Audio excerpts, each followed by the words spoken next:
Hi, welcome to this We Did a Podcast video. I'm Frank, and here with me is David. I'm here. Today we're going to be talking about something a little bit heavier than we normally talk about. We don't shy away from getting a little political in the entertainment stuff that we usually do. But definitely this is going to be a more political discussion than we would normally have. But it's a discussion that we think is very important, and just in light of recent events, it seems like a good time for us to give you our 2 cents and maybe get some of your feelings and thoughts back on this discussion. Yeah, so I think everyone's heard about the Las Vegas shooting so far. A shooter has killed 59 people from his hotel room. And injured 527 people. He had a small arsenal of weapons with him, and there's a little bit of speculation about whether there was someone else involved, but we're not even going to talk about that. We're going to talk about kind of like the heart of what happens every time we have a mass shooting. We get into a gun control debate. So this is something I don't know. This one definitely hit me harder. This isn't anything that's new in the United States. Sadly, we've kind of become accustomed to mass shootings, but this was the biggest one in our nation's history, and it was definitely something that was kind of hanging over me for a few days. Just thinking about these people and their families that were affected.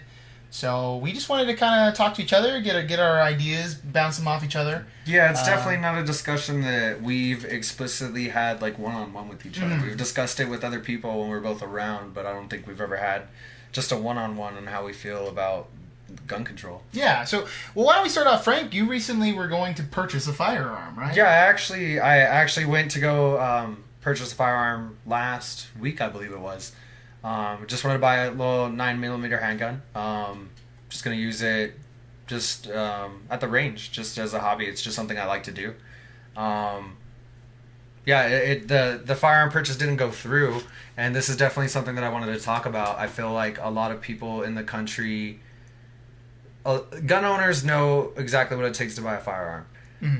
People who aren't gun owners and don't know a lot about gun policy either think that it's way harder to get a gun than it actually is, or that it's way easier to get a gun than it actually is. And the truth lies somewhere in the middle.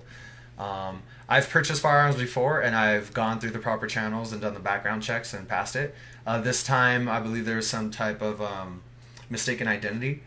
So there's an appeal process, and I'm appealing that process. So and that day I had made jokes to my mom. I invited my family to the store. We just had a Cabela's open up, not a plug, here in town. And none of us had ever been to a Cabela's before. This is the first one we've ever had. So I invited the family to come check the store out. Everybody was excited. And I was joking around a little bit because she asked me, "Don't you need a permit to buy a handgun?" I told her, "No, we live in Texas." And I kind of laughed. I'm getting that handgun tonight. And I didn't get that handgun tonight. Or that night. That night. Or this night. Well, also this night, I guess, yeah. But yeah, there's definitely policies in place to make sure that certain people don't get firearms. But there's also loopholes and certain things that we don't do, and I feel like there's extra steps that we could take.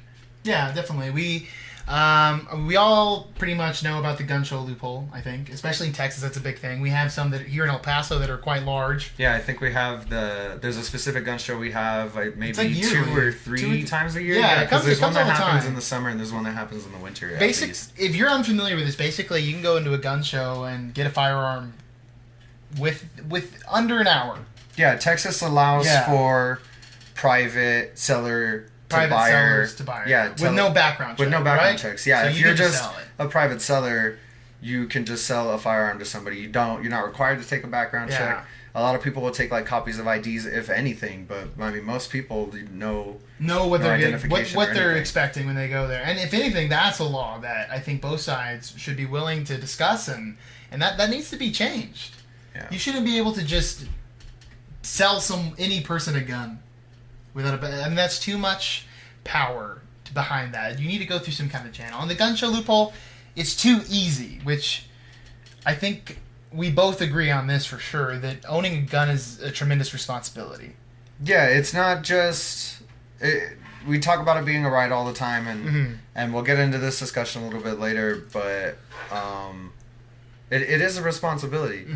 The people who should be able to own firearms should be responsible, just decent gun owners. Yeah. And if you plan on using that firearm for reasons other than that, then you probably shouldn't own a firearm. Definitely. Like if you're not going to be using that for hunting or protecting your home and your family, protecting yourself, or just as I like to do, just for target shooting. Is a marksman thing. Yeah. Well, I think, and this is sort of segueing into an idea that I don't see why the left and the right couldn't agree on this. I don't see a future where the United States bans guns, similar to an Australia situation. Yeah, and I think we're both on the same page in that that's not something that we want either. Yeah, like, we definitely don't want that either. I own firearms. I don't own firearms, unfamiliar. but I enjoy shooting firearms. I believe I've learned. We've shooting. Shot together, yeah. And as responsible adults, that's something we can do, and that's something that's all right. But one thing that I think that needs to change is that we need to have psychiatric evaluations when you're purchasing a gun. I don't think a background check is enough. Yeah, I'd have to agree with you there. That's definitely something that I believe in too. If you're not willing to take extra steps and you're not willing to... I made the joke earlier about living in Texas and I can get a firearm the same day that I walk into a retailer and attempt to purchase it. But if I also had to take extra steps like I have to do in this situation, I don't mind taking those extra steps because it's a right that I believe I have, and it's something that I like to do. Yeah. And if you're not willing to take those extra steps, if you need to walk into a gun store and leave with a gun the same day, if you absolutely need that, I can't imagine a situation where it would be for non-nefarious purposes. Yeah. The other thing that I was kind of thinking about was that we need to have some kind of licensing or safety class for gun owners. In my mind, it would be something similar to getting a license to drive a car. Or even a motorcycle. Once you have a driver's license... You still have to go and get I don't know how it is from state to state, but I know in Texas, and I know a lot of people who drive without their motorcycle license, but if you get pulled over, you're going to get a ticket for not having a motorcycle license. And you're supposed to take classes, and you're supposed to understand how to operate a motorcycle and keep yourself and other people safe on that motorcycle. Legally owning a gun should not be easier than obtaining a license to drive a car. No. Like, there are so many steps in driving a car. And, I mean, there's all these other different situations that can be analogous, other things that are also more or less hot topics. But if you're talking about someone who identifies as transgender and they're going through a sex change operation, they can't just go in and have it done. They have to talk to different doctors. They have to get psychiatric evaluations. There's different screenings that have to happen to make sure they understand, the response, what's going to happen because of their decisions. I'm not saying you shouldn't be allowed to do that, but it's ridiculous. It's something that involves one person's choice that affects just them, just their body. Is and more something that they're doing for their own personal happiness. Yeah, that's ridiculous to me. So I don't know. Those are just two ideas that I've been thinking about: the psychiatric evaluation and the fact that we need to have some sort of licensing class. Maybe something that needs to be renewed every few years. Something that shows that you're willing to put the time in. It shows that you're willing to put the time in to have that responsibility. Yeah, that's something that you as a firearm owner should not only be willing to do, but I mean, I would love to take a class. I've never had any professional training, and that's something that I'd be really interested in doing. It's probably something I'll do on my own.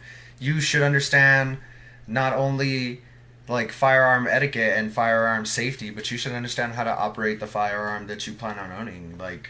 That just seems common sense to me. Why wouldn't you want to take that step and make sure? For sure. And it's not something that you would have to do for every firearm, you know what I mean? You would get that license. Yeah. I wouldn't mind a licensing process at all.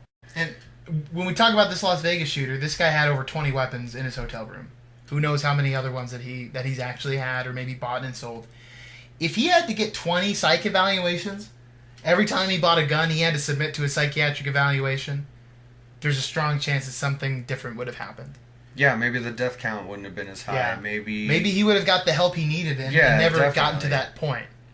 Who knows? But now we're not going to know. And the problem is that whenever we start talking about these kind of things, there's all these deflecting arguments about, well, bad people are still going to get guns, and we're taking guns away from the good guys. And yeah, I mean, all of these are excuses. And at this point, and it's a famous quote. I'm not sure who said it, Frank, but to do the same steps and expect different results is insanity. And how many more people do we need? How many more people need to die before we can decide that this is something that needs to change? Yeah, and I think you've pretty much gotten like the general feeling that we're not far left on this issue. We're not far right on this issue. We probably lean a little bit more left than we do right. I would say center left. Yeah, we definitely don't want the government to take all the guns away. Yeah, we definitely believe you. Like, if you're a responsible citizen and you haven't done something to prohibit you from owning a firearm, you should be able to own that firearm. But at the same time, like, I was, not to make light of the situation by drawing this metaphor, but I was thinking about it earlier today. Just today, I updated the system software on my phone. I updated the software on my PlayStation and several of those games and apps. And we do stuff like that today because the jobs that we need certain things to do change. Especially in 2017, things move so fast that the situation's constantly changing. And yeah, our world is more accelerated than it's ever been before. Yeah, definitely. Like, time's always moving, but it moves very fast these days. Yeah. And I feel like some people, when you start talking about, especially with gun control, the Second Amendment starts coming into play, and people start talking about the Founding Fathers and the Constitution. But we make amendments to the Constitution. Yeah. We've done it before. There's a process for doing stuff like that. And it's a living document because it's not the same situation today as it was back in the 1700s. They knew the same laws were going to apply, and a gun in the 1700s meant something totally different. It was an essential part of your household, and it was a muzzle loader. Yeah, you couldn't have a Las Vegas shooter kill 59 people and injure 527 people with a muzzle loader. It requires a very particular kind of firearm. So it is time that we have some kind of adjustment. Maybe that we need to clean up the interpretation of the Second Amendment. Maybe we just need to add a new amendment and change our whole aspect of gun control. One thing, though, that I want to, I guess, leave with you while you're thinking about this, whether you're left, whether you're right, and you're still maybe stuck on one side that you've been on for these years, the CDC put out a study recently, I think it was yesterday, right after these events. The Center for Disease Control was tallying up gun-related deaths since 1968. Before 1968, they didn't have any information, or at least accurate enough information added in. Okay. But since 1968, we've had 1.5 million gun deaths in the United States. And these could be accidents, these could be shootings, there's a variety of different implications, but it's Americans killing Americans with firearms in the country. Then they went to the Office of Veterans Affairs, and they've added up the casualties, the U.S. casualties, from every war and conflict that we've been in, ever. From the American Revolution until the current numbers still rising today. And it's been 1.2 million soldiers. So we've killed more Americans in the last 50 years here in the United States than every soldier who's given their life in the country's history. I mean, that's just insane. That's a pretty heavy statistic to hear for the first time. Those numbers are close, but just the fact, even if they were even, I would still. I don't know that would still really. I don't know. Yeah, that's kind of a hard one to process. Just hearing those two numbers. It really is. It's an unfathomable number, but how much more do we need until we decide enough is enough? We have to change something. I think for some people it was Sandy Hook that changed their mind, and for some people their mind still won't be changed by this. But ask yourself that if you're on the fence, or if you're very far right with your viewpoint, what will it take for you to consider reasonable gun control? Not banning guns, but making it more difficult, or at least making the process more rigorous, so that responsible gun owners are the only people who are going through this process. Yeah, definitely. One of the reasons we wanted to make this video was not to tell you that what we think is the right way to do. We Yeah. definitely just want to kind of make this a conduit for discussion. We wanted to add to the discussion amongst ourselves because it's not, like I said before, it's not something we've explicitly discussed with each other before. But I don't know, like a lot of things, it's comforting to see that you and I are along pretty much More the or same less lines. in the same spot. Yeah, it always happens. Yeah. But yeah, like just going off of something David said, how much would it take if you're somebody who's all the way on the far right and you don't want gun control touched, and maybe you even think that it should be easier for you to own a firearm. Just ask yourself, like, what is the number that you would have to read in the newspaper on Facebook that would make you, like, take a step back and think, like, okay, no, we have to do something. And even if that number's outrageous, just ask yourself, why would you want to wait until it gets that bad? Why is anything under that acceptable? Why is losing one innocent, like, not even American life, just one life?